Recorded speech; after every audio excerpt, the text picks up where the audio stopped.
All right, guys, I'm in lesson 4.4. I'm on page 196 in your book. Just going to kind of preview some of the examples in this new lesson with you. So writing and solving a multiplication equation.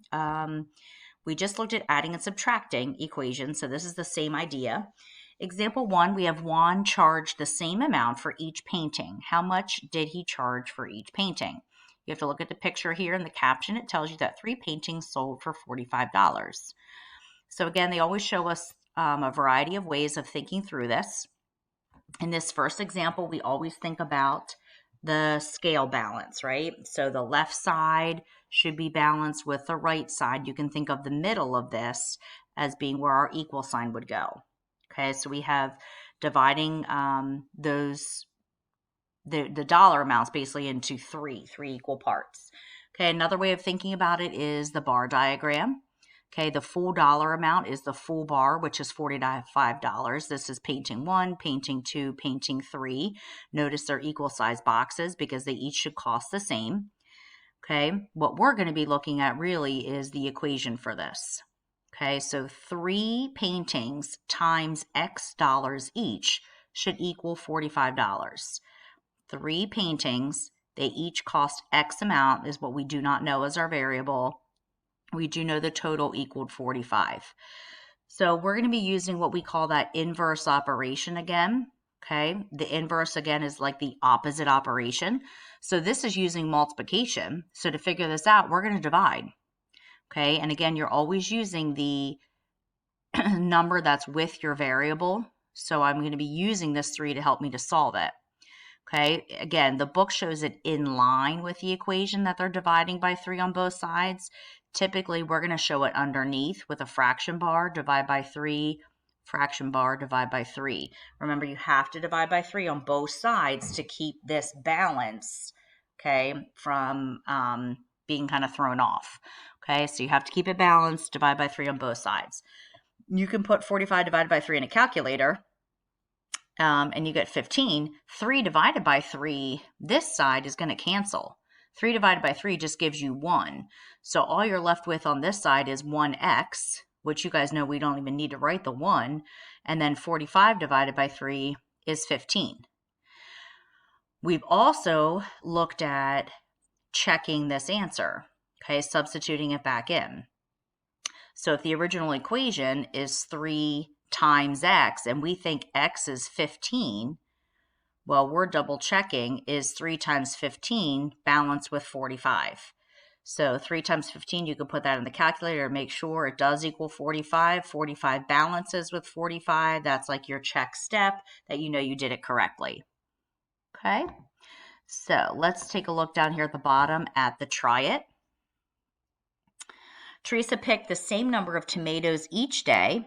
In 4 days, she picked 52 tomatoes. How many tomatoes did Teresa pick each day? So they already wrote the equation for you. Okay, think through kind of why this makes sense. 4 days, we don't know how many she picked each day. So 4 days times the number she picked each day is going to total the 52 tomatoes that she picked in all. Okay, so n is how many she picked each day. You are always using the number that's with your variable. So you're going to use the 4 to help you to solve this. This is using multiplication. So we divide. Divide by 4, divide by 4 on both sides. Again, I'm using like a fraction bar to kind of show the division. So what they want you to write in this box is dividing by 4. Okay, because again, they're kind of putting it in line with it. When you look at the way I'm doing it, 4 divided by 4 cancels out to 1. So all you're left with on this left side is n. You bring down the equal sign, and then you can put in the calculator 52 divided by 4.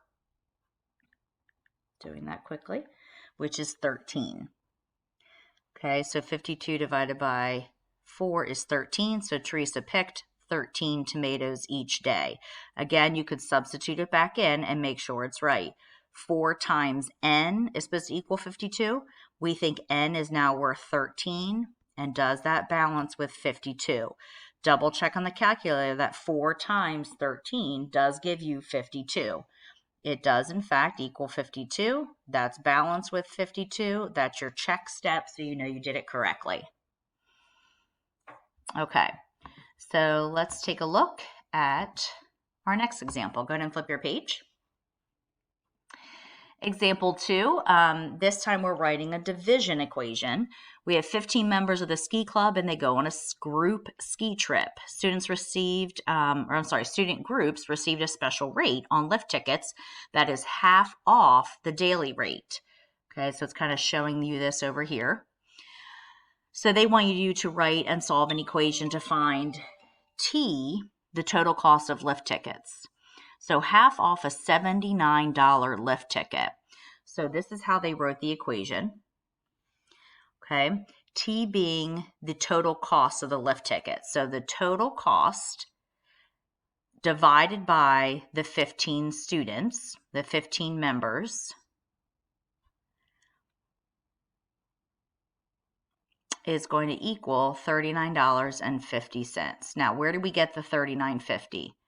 The $39.50 comes from the fact that they are half off.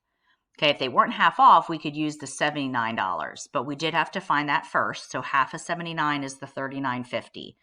So the total cost of the tickets divided by 15 members is $39.50. $39.50 is the group rate. Okay, so we have to find out how much each, the total cost, okay, of all those lift tickets. This is what it is for a student group rate. So because this equation uses division, you're going to multiply. So you're going to go times 15 on both sides, and you can kind of draw that line again. If you divide something by 15 and then turn around and multiply it by 15, this side is actually going to cancel. Okay, you're kind of like back where you started. It's almost like giving you 1. So what's left on this side of the equation is just T, and then they're doing the $39.50 times 15, which gives you this total. $592.50 is the total cost of the lift tickets. So again, kind of plugging that back in, $592.50. It's getting a little crowded here. Hang on.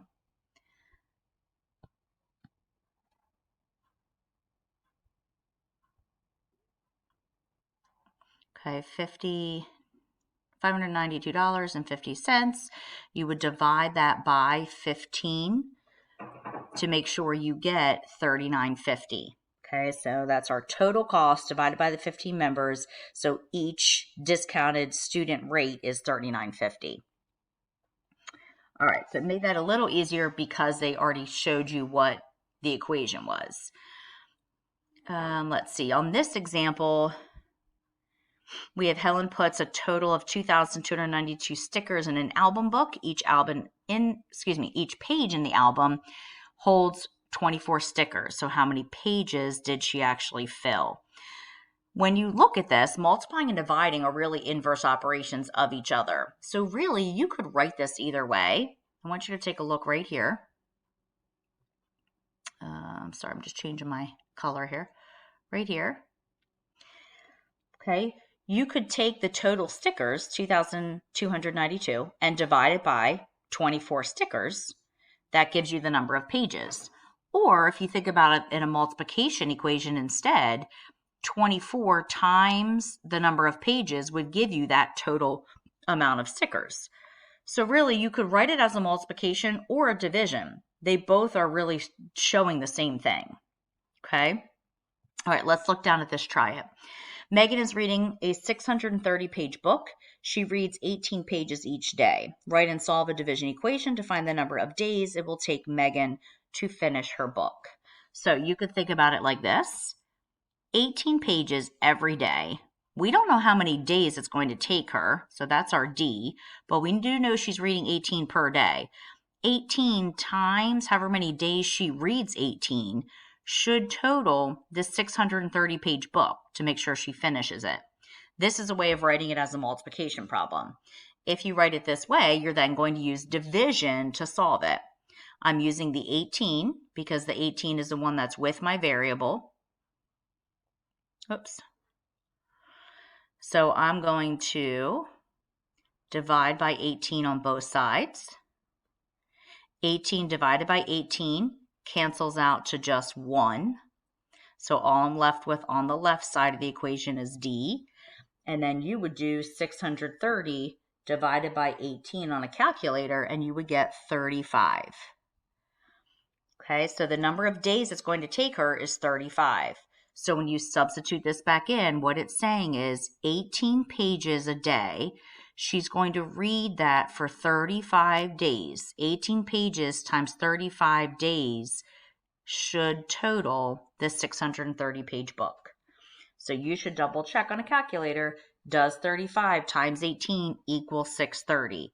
It does. So the left side's 630. It does equal and balance with the right side of 630. That's your check step to know that you did that correctly.